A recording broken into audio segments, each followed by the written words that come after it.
Assalamualaikum warahmatullahi wabarakatuh. Perkenalkan, nama saya Desi Romdani Putri Pamungkas. Nah, pada kesempatan kali ini saya akan menjelaskan materi tentang mata kuliah Jaringan Komputer modul 3, yaitu protokol dan model. Sebelum kita belajar isi dari modul, kita akan perkenalan dulu. Mengapa kita harus mengambil modul ini? Alasannya, karena modul ini akan memberi kita gambaran umum tentang protokol dan model jaringan. Kita akan memiliki pemahaman yang lebih mendalam tentang cara kerja jaringan sebenarnya. Dalam modul ini dibagi menjadi beberapa topik bahasan. Topik yang pertama yaitu aturan. Pada topik ini kita akan mempelajari jenis aturan yang diperlukan agar komunikasi berhasil. Topik yang kedua yaitu protokol. Protokol menjelaskan mengapa protokol diperlukan dalam sebuah komunikasi jaringan. Topik yang ketiga yaitu protokol switch. Pada topik ini menjelaskan tujuan mengikuti sebuah rangkaian protokol. Topik yang selanjutnya yaitu organisasi standar. Menjelaskan peran organisasi standar dalam menetapkan protokol untuk interoperabilitas sebuah jaringan. Model referensi menjelaskan bagaimana model TCP atau IP dan model OSI digunakan untuk memfasilitasi standarisasi dalam proses komunikasi. Enkapsulasi data menjelaskan bagaimana enkapsulasi data memungkinkan data diangkut melalui sebuah jaringan. Akses data menjelaskan bagaimana host lokal mengakses sebuah sumber daya lokal dalam sebuah jaringan. Bab yang pertama yaitu aturan. Untuk bagian pertama, perangkat dalam gelembung. Pada gambar berikut menjelaskan cara perangkat jaringan beroperasi dalam sebuah jaringan dan diperbaiki dengan benar. Selanjutnya, dasar-dasar komunikasi. Orang bertukar ide menggunakan berbagai metode komunikasi. Namun, sebuah metode komunikasi memiliki 3 elemen yang sama, yaitu sumber pesan atau pengirim, tujuan pesan atau penerima, dan saluran. Subbab yang ketiga, protokol komunikasi. Pengiriman pesan, baik melalui komunikasi tatap muka atau melalui jaringan, diatur oleh aturan yang disebut protokol. Protokol-protokol ini khusus untuk jenis metode komunikasi yang digunakan. Dalam komunikasi pribadi kita sehari-hari, aturan yang kita gunakan untuk berkomunikasi melalui suatu media, misalnya panggilan telepon, belum tentu sama dengan aturan menggunakan media lain, misalnya mengirim surat.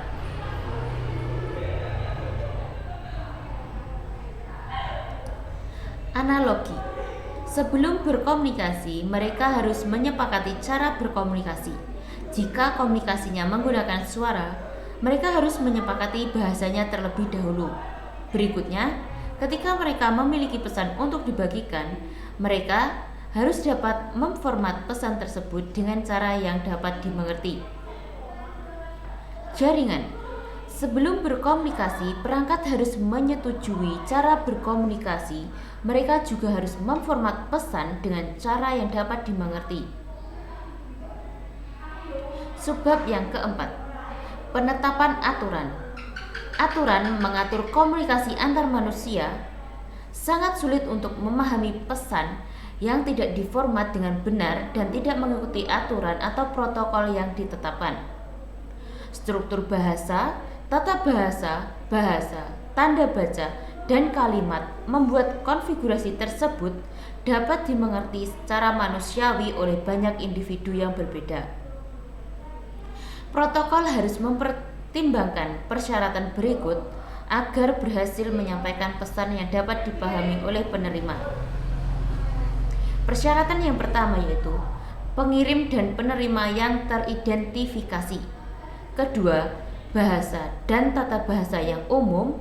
Yang ketiga, kecepatan dan waktu pengiriman. Dan persyaratan yang keempat adalah konfirmasi atau pengakuan. Subbab yang kelima, persyaratan protokol jaringan. Protokol yang digunakan dalam komunikasi jaringan mempunyai banyak sifat-sifat mendasar ini. Selain mengidentifikasi sumber dan tujuan, protokol komputer dan jaringan menentukan rincian bagaimana pesan dikirimkan melalui suatu jaringan. Protokol komputer umumnya mencakup persyaratan berikut. Yang pertama yaitu pengkodean pesan, yang kedua pemformatan dan enkapsulasi pesan, ukuran pesan, waktu pesan, dan opsi pengiriman pesan. Pengkodean suatu pesan. Salah satu langkah pertama untuk mengirim pesan adalah pengkodean. Pengkodean adalah proses mengubah informasi menjadi bentuk lain yang dapat diterima untuk transmisi. Penguraian kode mengembalikan proses ini untuk penafsiran informasi. Pemformatan dan enkapsulasi pesan. Sebuah pesan dikirim dari sumber ke tujuan. Pesan tersebut harus menggunakan format atau struktur tertentu. Format pesan tergantung pada jenis pesan dan saluran yang digunakan untuk penyampaian pesan.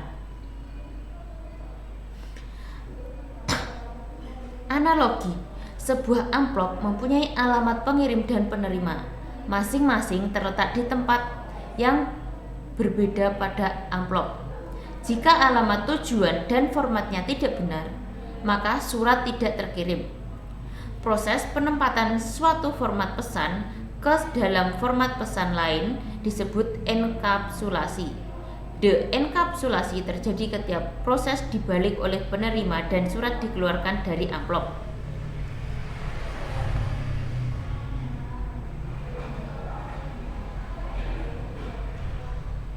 Ukuran pesan. Pembatasan ukuran frame mengharuskan host sumber untuk memecah pesan panjang menjadi beberapa bagian yang memenuhi persyaratan ukuran minimum dan maksimum. Pesan panjang akan dikirim dalam frame terpisah, dengan setiap frame berisi sepotong pesan asli. Kemudian setiap frame juga akan memiliki informasi pengalamatan sendiri. Di host penerima, masing-masing bagian pesan direkonstruksi menjadi pesan aslinya. Waktu pesan. Waktu pesan mencakup hal-hal berikut. Yang pertama, kontrol aliran. Yang kedua, batas waktu respon. Yang ketiga, metode akses. Opsi pengiriman pesan. Sebuah pesan dapat disampaikan dengan berbagai cara. Yang pertama, analogi. Terkadang seorang ingin mengkomunikasikan informasi ke satu individu, sedangkan di lain waktu, orang tersebut mungkin perlu mengirimkan informasi ke sekelompok orang pada waktu yang sama atau bahkan ke semua orang di area yang sama. Kita dapat menggunakan jaringan untuk berkomunikasi, memiliki pengiriman serupa untuk berkomunikasi seperti terlihat pada gambar atau jenis-jenis komunikasi data antara lain unicast, informasi sedang dikirim ke perangkat ujung tunggal. Multicast, informasi sedang dikirim ke satu atau lebih perangkat akhir. Siaran, informasi sedang dikirimkan ke semua perangkat akhir.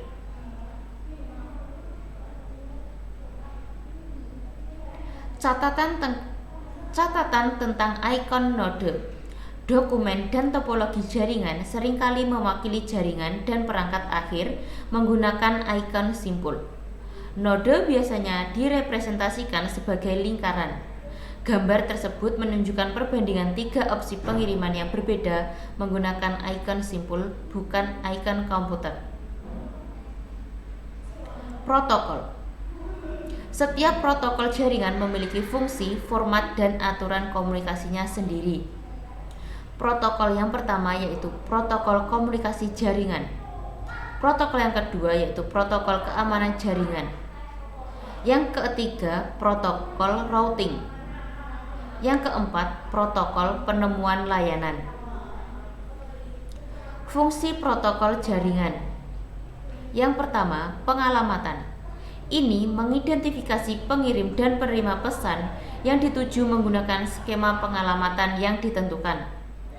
Keandalan. Fungsi ini memberikan jaminan mekanisme pengiriman jika pesan hilang atau rusak saat transit. Kontrol aliran. Fungsi ini memastikan bahwa data mengalir pada tingkat yang efisien antara dua perangkat yang berkomunikasi. Selanjutnya, sequencing. Fungsi ini secara unik memberikan label pada setiap segmen data yang dikirimkan.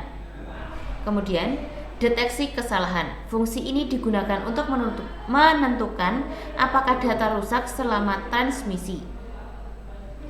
Antarmuka aplikasi. Fungsi ini memberikan informasi yang digunakan untuk komunikasi proses ke proses antar aplikasi jaringan.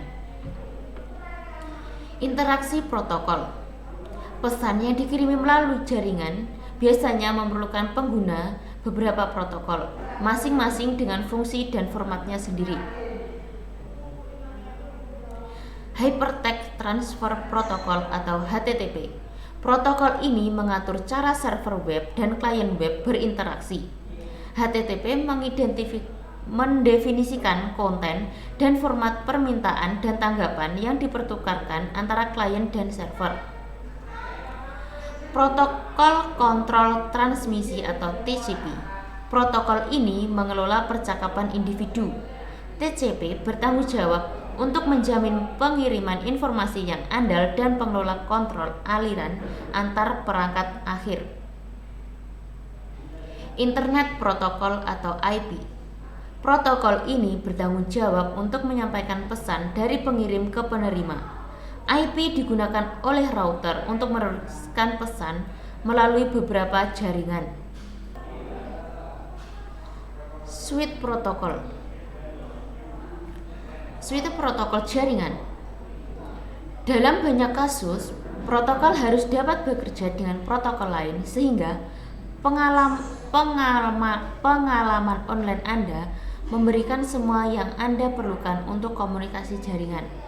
Rangkaian protokol dirancang untuk bekerja satu sama lain dengan lancar. Rangkaian protokol adalah sekelompok protokol yang saling terkait dan diperlukan untuk menjalankan fungsi komunikasi. Evolusi suite protokol. Rangkaian protokol adalah sekumpulan protokol yang bekerja sama untuk menyediakan layanan komunikasi jaringan yang komprehensif. Sejak tahun 1970-an terdapat beberapa rangkaian protokol yang berbeda, beberapa dikembangkan oleh organisasi standar dan lainnya dikembangkan oleh berbagai vendor. Untuk yang pertama yaitu Internet Protocol Suite atau TCP atau IP. Ini adalah rangkaian protokol yang paling umum dan relevan yang digunakan saat ini. Rangkaian protokol TCP atau IP adalah rangkaian protokol standar terbuka yang dikelola oleh Internet Engineering Task Force. Yang kedua yaitu Protokol Interkoneksi Sistem Terbuka atau OSI. Ini adalah keluarga protokol yang dikembangkan bersama pada tahun 1977 oleh Organisasi Internasional untuk Standarisasi atau ISO dan Persatuan Telekomunikasi Internasional atau ITU. Protokol OSI juga menyertakan model 7 lapis yang disebut model referensi OSI. AppleTalk. Rangkaian protokol berpemilik berumur pendek yang dirilis oleh Apple lisensi pada tahun 1985 untuk perangkat Apple. Novel Network. Rangkaian protokol dan sistem operasi jaringan berpemilik berumur pendek yang dikembangkan oleh Novell lisensi pada tahun 1983 menggunakan protokol jaringan IPX. Pada tahun 1995, Novell mengadopsi TCP/IP untuk menggantikan IPX.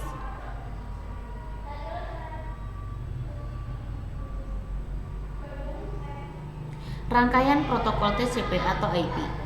Saat ini rangkaian protokol TCP atau IP mencakup banyak protokol dan terus berkembang untuk mendukung layanan baru. Beberapa yang lebih populer ditunjukkan pada gambar. TCP atau IP memiliki dua aspek yang penting bagi vendor dan produsen. Yang pertama, Rangkaian protokol standar terbuka, artinya protokol ini tersedia secara bebas untuk umum dan dapat digunakan oleh vendor manapun pada perangkat keras atau perangkat lunaknya.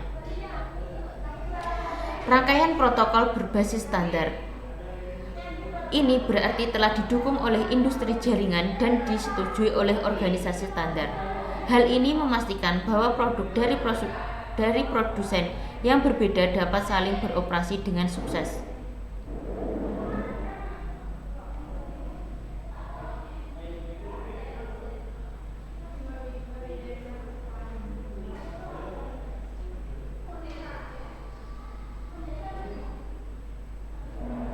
Proses komunikasi TCP/IP. Animasi pada gambar menunjukkan proses komunikasi lengkap menggunakan contoh web server yang mengirimkan data ke klien.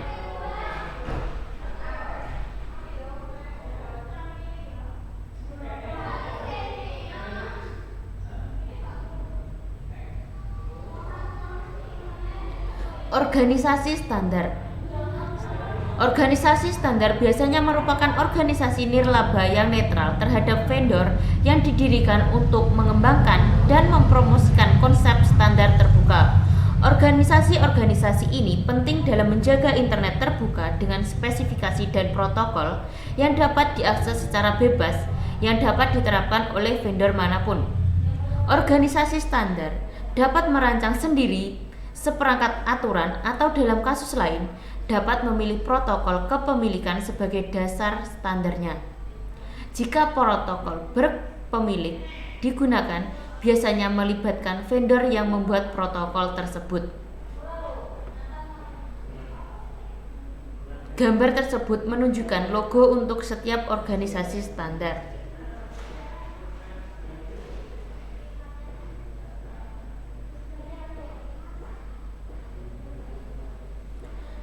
Standar internet. Berbagai organisasi memiliki tanggung jawab yang berbeda untuk mempromosikan dan menciptakan standar untuk internet dan protokol TCP atau IP. Gambar tersebut menampilkan organisasi standar yang terlibat dalam pengembangan dan dukungan internet. Yang pertama, masyarakat internet atau ISO bertanggung jawab untuk mempromosikan pengembangan terbuka dan evolusi penggunaan internet di seluruh dunia. Selanjutnya, Dewan Arsitektur Internet bertanggung jawab atas keseluruhan pengelolaan dan pengembangan standar internet. Satuan Tugas Rekayasa Internet mengembangkan, memperbarui, dan memelihara teknologi internet dan TCP/IP. Hal ini mencakup proses dan dokumen untuk mengembangkan protokol baru dan memperbarui protokol yang sudah ada yang dikenal sebagai dokumen permintaan komentar. Satuan Tugas Penelitian Internet berfokus pada penelitian jangka panjang terkait internet dan protokol TCP/IP seperti Anti-Spam Research Group, Crypto Forum Research Group, dan Peer-to-Peer Research Group.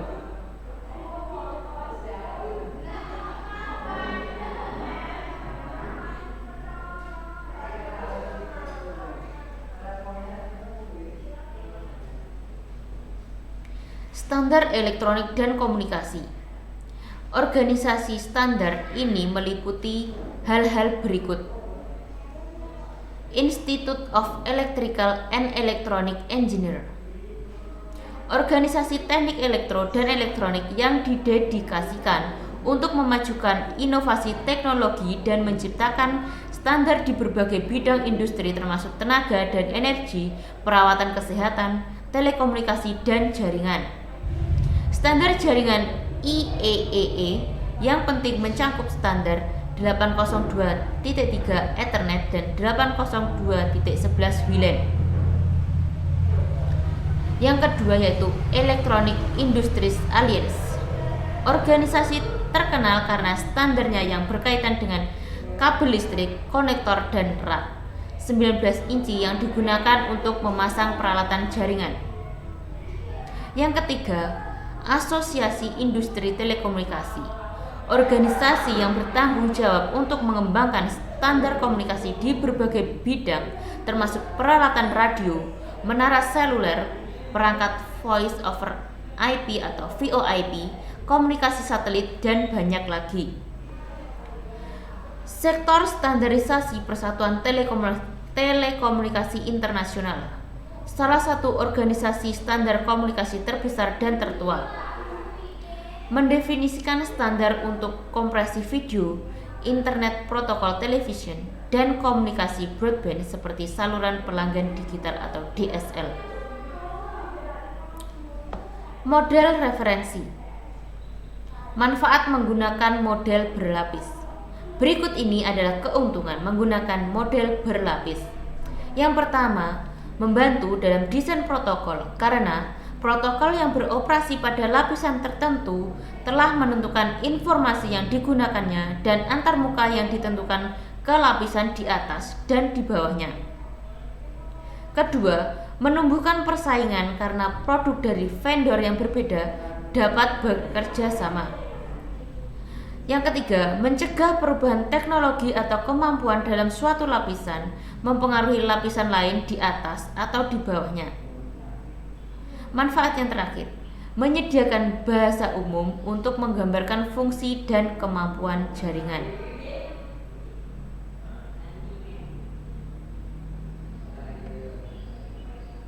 Model referensi OSI.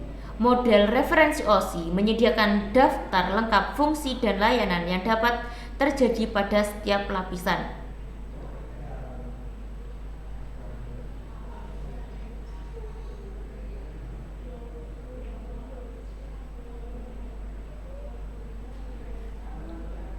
Model protokol TCP atau IP. Model protokol TCP/IP untuk komunikasi internet work diciptakan pada awal tahun 1970-an dan kadang-kadang disebut sebagai model internet. Model jenis ini sangat cocok dengan struktur rangkaian protokol tertentu. Model TCP/IP adalah model protokol karena menggambarkan fungsi yang terjadi pada setiap lapisan protokol dalam rangkaian TCP/IP. TCP/IP yang digunakan sebagai model referensi. Tabel ini menunjukkan rincian tentang setiap lapisan model dari TCP/IP.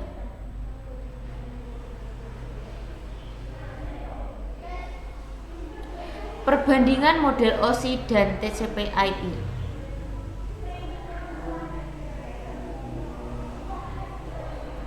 Protokol yang membentuk rangkaian protokol TCP/IP juga dapat dijelaskan dalam model referensi ISO. Dalam model OSI, lapisan akses jaringan dan lapisan aplikasi model TCP/IP dibagi lagi untuk menggambarkan fungsi diskrit yang harus terjadi pada lapisan ini. Pada lapisan akses jaringan, rangkaian protokol TCP/IP tidak menentukan protokol mana yang akan digunakan saat melakukan transmisi melalui media fisik. Ini hanya menjelaskan handoff dari lapisan internet ke protokol jaringan fisik. OSI layer 1 dan 2 membahas prosedur yang diperlukan untuk mengakses media dan sarana fisik yang untuk mengirim data melalui jaringan.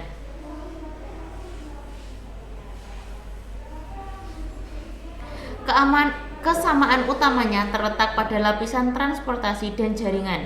Namun, kedua model tersebut berbeda dalam kaitannya dengan lapisan di atas dan di bawah setiap lapisannya.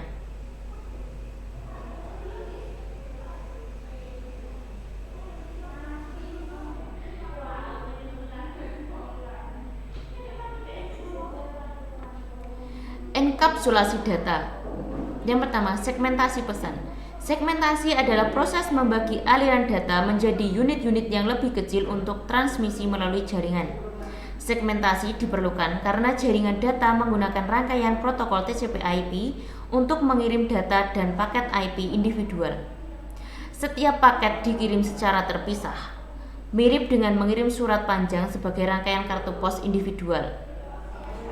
Hal ini menyebabkan segmentasi pesan memiliki dua manfaat utama, yaitu meningkatkan kecepatan dan meningkatkan efisiensi saat mengirim pesan. Pengurutan. Tantangan dalam menggunakan segmentasi dan multiplexing untuk mengirimkan pesan melalui jaringan adalah tingkat kompleksitas yang ditambahkan pada proses tersebut. Informasi di dalam amplop perlu menyertakan nomor urut untuk memastikan bahwa penerima dapat menyusun kembali halaman-halaman tersebut dalam urutan yang benar. Unit data protokol. Bentuk yang diambil sepotong data pada setiap lapisan disebut unit data protokol. Selama enkapsulasi, setiap lapisan berikutnya merangkum PDU yang diterimanya dari lapisan di atasnya sesuai dengan protokol yang digunakan. Pada setiap tahapan proses, PDU memiliki nama berbeda untuk mencerminkan fungsi barunya. Contoh enkapsulasi. Ketika pesan dikirim melalui jaringan, proses enkapsulasi bekerja dari atas ke bawah. Pada setiap lapisan, informasi lapisan atas dianggap sebagai data dalam protokol yang dienkapsulasi. Misalnya, segmen TCP dianggap sebagai data dalam paket IP. Contoh deenkapsulasi. Proses ini dibalik pada host penerima dan dikenal sebagai deenkapsulasi. Deenkapsulasi adalah proses yang digunakan oleh perangkat penerima untuk menghapus satu pesan atau lebih header protokol. Data di deenkapsulasi saat bergerak ke atas tumpukan menuju aplikasi pengguna akhir. Akses data. Lapisan jaringan dan data link bertanggung jawab untuk mengirimkan data dari perangkat sumber ke perangkat tujuan.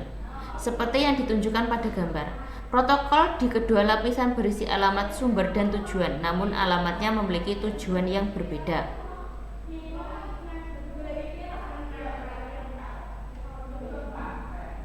Alamat logis lapisan 3. Alamat IP adalah lapisan jaringan atau lapisan 3. Alamat logisnya digunakan untuk mengirimkan paket IP dari sumber asli ke tujuan akhir seperti yang ditunjukkan pada gambar. Paket IP berisi dua alamat IP, alamat IP sumber dan alamat IP tujuan. Untuk alamat IP sumber berisi perangkat pengirim yang merupakan sumber asli paket, sedangkan alamat IP tujuan adalah alamat IP perangkat penerima yang merupakan tujuan akhir dari sebuah paket. Alamat IP berisi dua bagian. Bagian yang pertama, bagian jaringan IP versi 4 atau awalan IP versi 6. Bagian yang kedua yaitu bagian host IP versi 4 dan ID antarmuka IP versi 6. Perangkat di jaringan yang sama. Dalam contoh ini kita memiliki komputer klien PC1 berkomunikasi dengan server FTP pada jaringan IP yang sama. Alamat IP versi 4 sumber, alamat IP versi 4 perangkat pengirim komunikasi klien PC1 yaitu 192.168.1.110 dan untuk alamat IP versi 4 tujuan yaitu perangkat penerima server FTP dengan IP 192.168.1.9. Peran alamat lapisan data atau jaringan IP yang sama. Ketika pengirim dan penerima paket IP berada di jaringan yang sama, frame data link dikirim langsung ke perangkat penerima.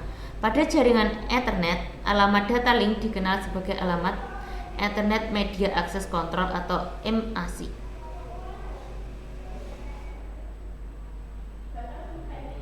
Perangkat di jaringan jarak jauh. Ketika mengirim paket berada di jaringan yang berbeda dari penerima, alamat IP sumber dan tujuan akan mewakili host di jaringan yang berbeda. Hal ini akan ditunjukkan oleh bagian jaringan dari alamat IP host tujuan.